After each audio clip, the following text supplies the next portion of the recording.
Good morning.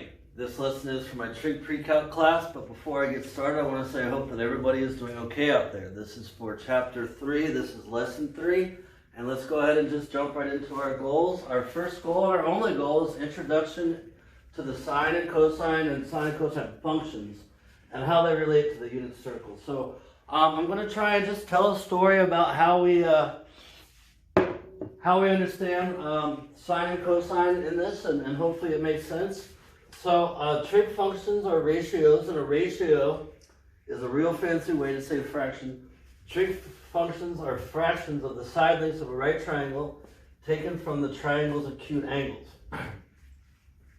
So basically, there's two locations that we get trig functions from.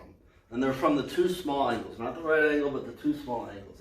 And remember, acute angles are the little angles between 0 and 90 degrees. Oh, you're so acute, right? The tiny ones. So here I have a right triangle drawn, and I labeled an angle A, and I labeled the sides. This is my adjacent side to angle A, adjacent meaning next to. This is a hypotenuse, and I want to point out that the right angle symbol always points at the hypotenuse, and this is my opposite side compared to angle A. It's on the opposite side of the triangle. Again, the adjacent side has a length, the opposite side has a length, as well as the hypotenuse has a length. And so if we locate ourselves at angle A, we could say that the sine of angle A, it's not LA, but the sine of angle A is equal to the opposite length over the hypotenuse. So from here, the opposite length over the hypotenuse length, that ratio is our sine of angle A. You might have seen SOHCAHTOA, right? Sine is the opposite over the hypotenuse, that's what that means. And again, sine of angle A, that's how we read that. This is the cosine of angle A, and the cosine of angle A is the adjacent length, which is the length next to angle A. Even though there's two lengths next to angle A, only one of them can be the hypotenuse, okay?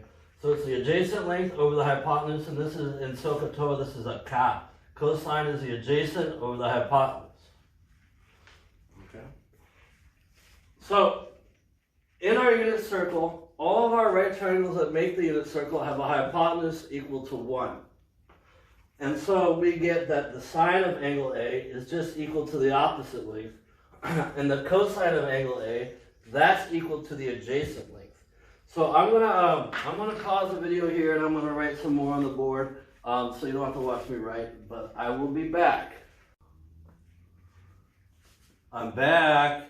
All right, so we're gonna continue with this lesson, and I wrote on the board our basic definition of the sine of A. Remember, our hypotenuse is length 1, so I'm not including a denominator. I don't need to include that. But again, sine of angle A is the opposite length, cosine of angle A is the adjacent length. And I have two of our triangles that we built and put into the unit circle. I have a 30, 60, 90 here, so this is a 30-degree angle. And even though this is a 60-degree angle, this is actually going to be a 120-degree angle. So let me let's focus on this first right triangle here. Okay, so I can say now that the sine of 30 degrees, remember we're talking about angles, so I would say the sine of 30 degrees, the sine of 30 degrees, that's equal to the opposite length. 1/2 is the length opposite that. Now, I can also talk about the cosine of 30 degrees. Cosine of 30 degrees is the adjacent length. The length right next to 30 degrees is square root of 3 over 2. It's not 1, 1 is the hypotenuse. So cosine of 30 degrees is square root of 3 over 2. Now, I'd like to point something out. That 1/2 is a y value. Sine is considered a y value, okay? Sine is a y value.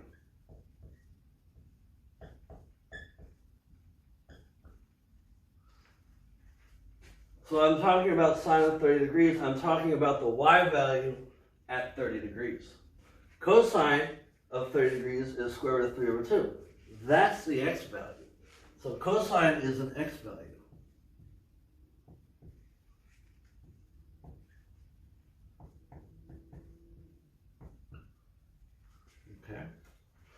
So that's one way that we can look at sine and cosine.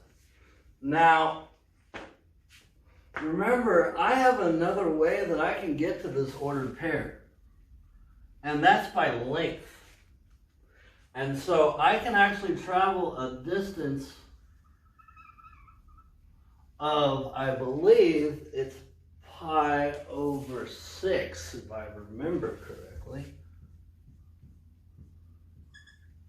Pi over 6. Yes, it is pi over 6.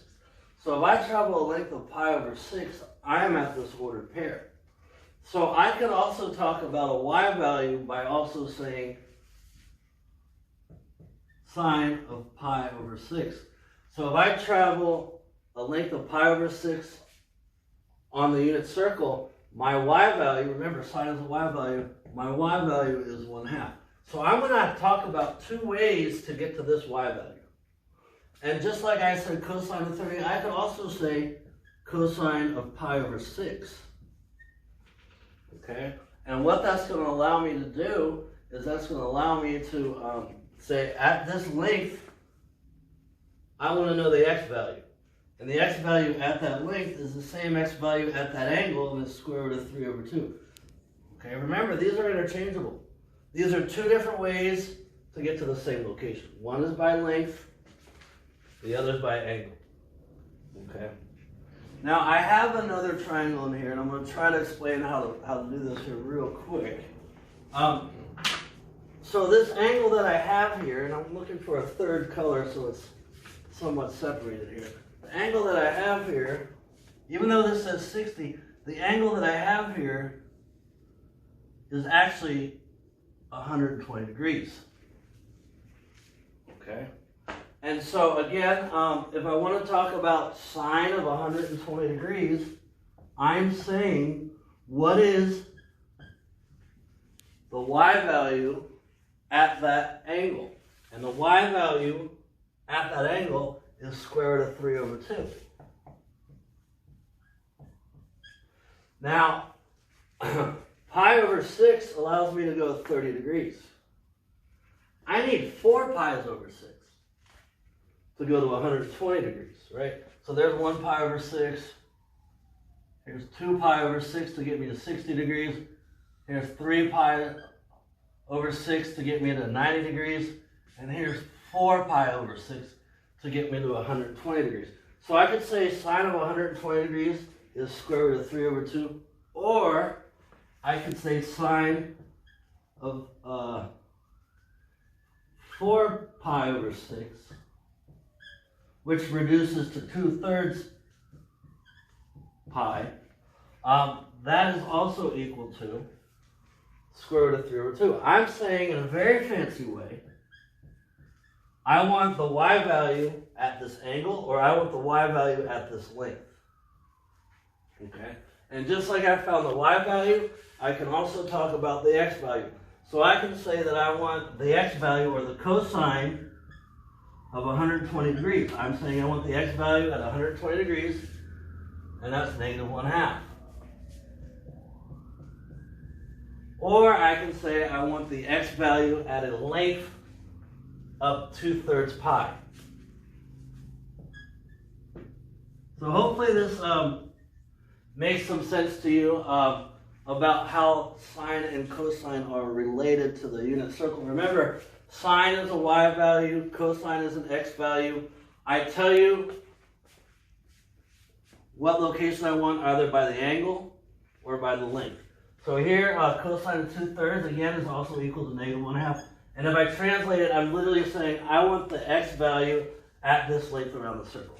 Or I want the x value at that angle. So hopefully this is making some sense to you. I'm going to spend a little bit more time on the trig functions, but this will just be a short introduction. So I'm going to end it here. I hope everyone's doing okay. Have a good day, everybody. Bye-bye.